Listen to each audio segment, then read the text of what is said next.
अस्सलाम वालेकुम रहमतुल्लाहि व बरकातहू। डियर स्टूडेंट्स, मैं हूं सर एजाज़ और आप देख रहे हैं इजी मैथ विद आरआई। आज हम इंशाल्लाह ग्रेड 12 की एक्सरसाइज 1.1 के क्वेश्चन नंबर 3 को सॉल्व करेंगे।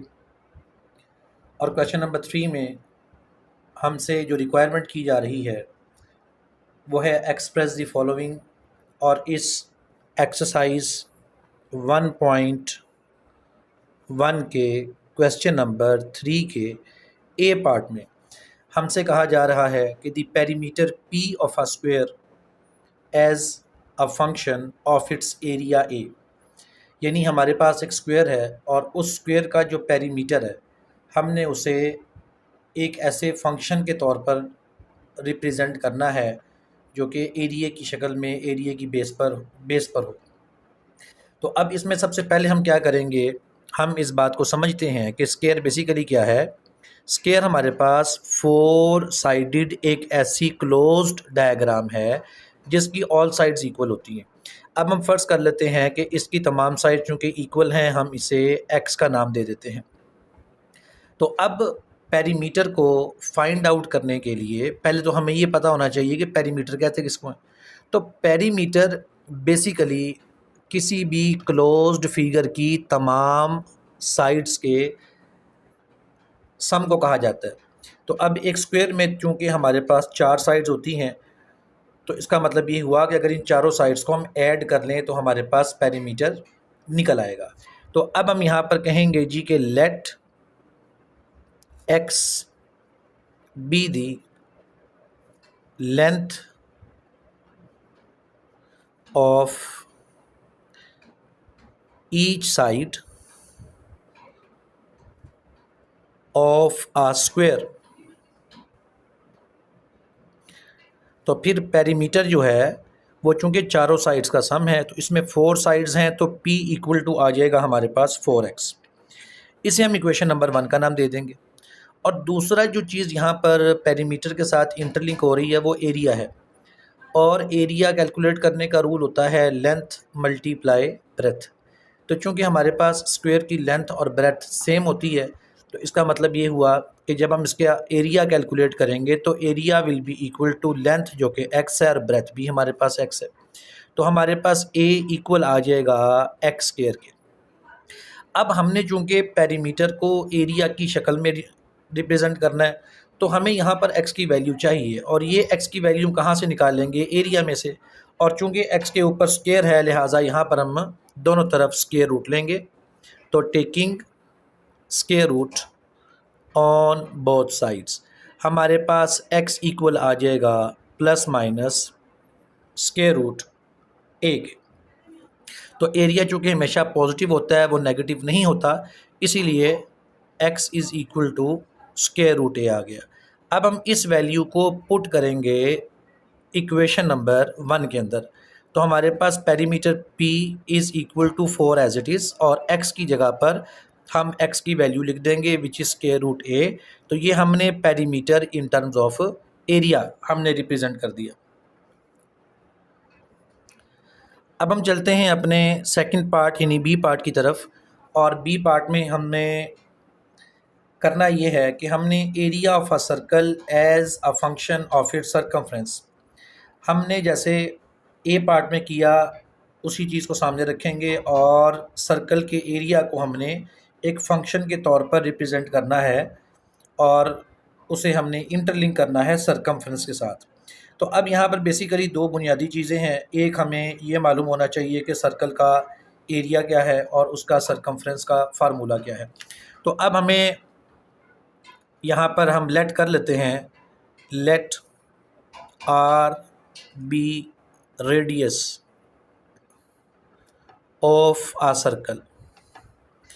अगर हमारे पास एक सर्कल है और उस सर्कल का रेडियस r है, तो जो उसका एरिया होगा a वो इक्वल होता है जी पाई r स्क्वायर के। तो अब उसी तरह हम इसे इक्वेशन नंबर 1 का नाम दे देंगे। और जो एक सर्कल का सरकमफ्रेंस होता है c, वो हमारे पास इक्वल होता है 2 पाई r के। अब जैसे हमने ए पार्ट में x की वैल्यू कैलकुलेट की और उसे हमने इक्वेशन 1 में पुट किया, सेम उसी तरह हम c is equal to 2πr में से r की वैल्यू को सेपरेट करेंगे।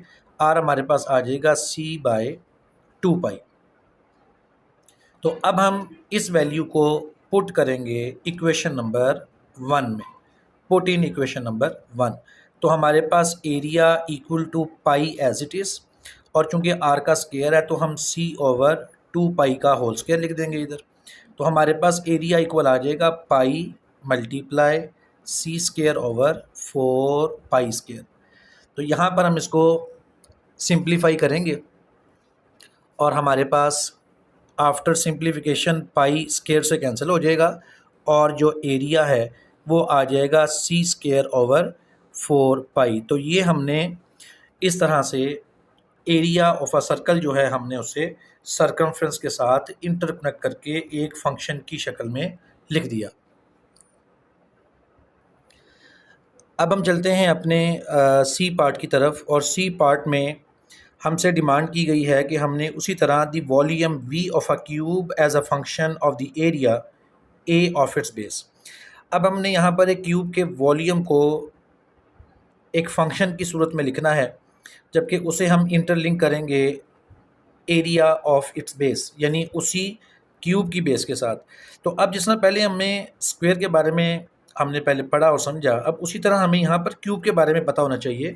बेसिकली जो क्यूब है ये 3 साइडेड एक डायग्राम है, सॉरी 4 साइडेड ये फिगर है जिसकी कुछ रिप्रेजेंटेशन हम इस शक्ल में करते हैं। तो अब यहाँ पर भी अगर हम इसकी लेंथ की, ब्रेथ की या हाइट की बात करते हैं तो वो हमारे पास सेम होगी, यानी हमारे पास इसकी अगर हम लेंथ को, हाइट को और ब्रेथ को अगर हम मार्क करें या हाइट को करें तो हमारे पास ये भी x है, ये भी हमारे पास x आ जाती है, और इसी तरह हमारे पास ये भी x आ जाएगा। तो अब हम यहाँ पर लेट करेंगे जी कि let x be side of a cube, कि x हमारे पास एक क्यूब की एक साइड की लेंथ है।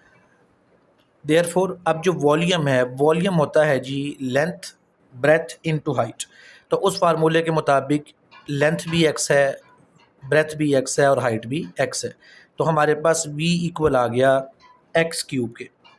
तो अब v is equal to x cube आ गया, हम उसे इसी तरह इक्वेशन नंबर 1 कह देंगे। और फिर अब हमने चूँकि एरिया ऑफ इट्स बेस की बात करनी है तो एरिया के लिए लेंथ मल्टीप्लाई ब्रेथ हम इस्तेमाल करते हैं, तो area will be equal to x multiply x। तो हमारे पास एरिया की वैल्यू आ जाएगी x²। अब उसी तरह हमें यहाँ से x की वैल्यू चाहिए, तो taking square root on both sides, तो हमारे पास x इक्वल आ जाएगा स्क्वायर रूट a के।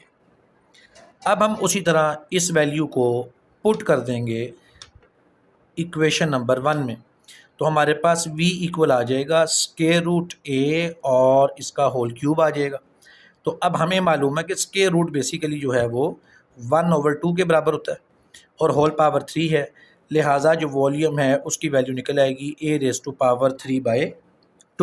तो इस तरह से हमने एक क्यूब के वॉल्यूम को in terms of area of its base हमने एक फंक्शन के तौर पर रिप्रेजेंट कर दिया। अब हम चलते हैं अपने नेक्स्ट क्वेश्चन नंबर 4 की तरफ, और क्वेश्चन नंबर 4 के फर्स्ट पार्ट में हमें एक फंक्शन गिवन है g of x which is equal to x-5। अब यहाँ पर हमसे डिमांड ये है कि हमने इनकी डोमेन और रेंज फाइंड करनी है और इसके बाद हमने इसका ग्राफ भी प्लॉट करना है।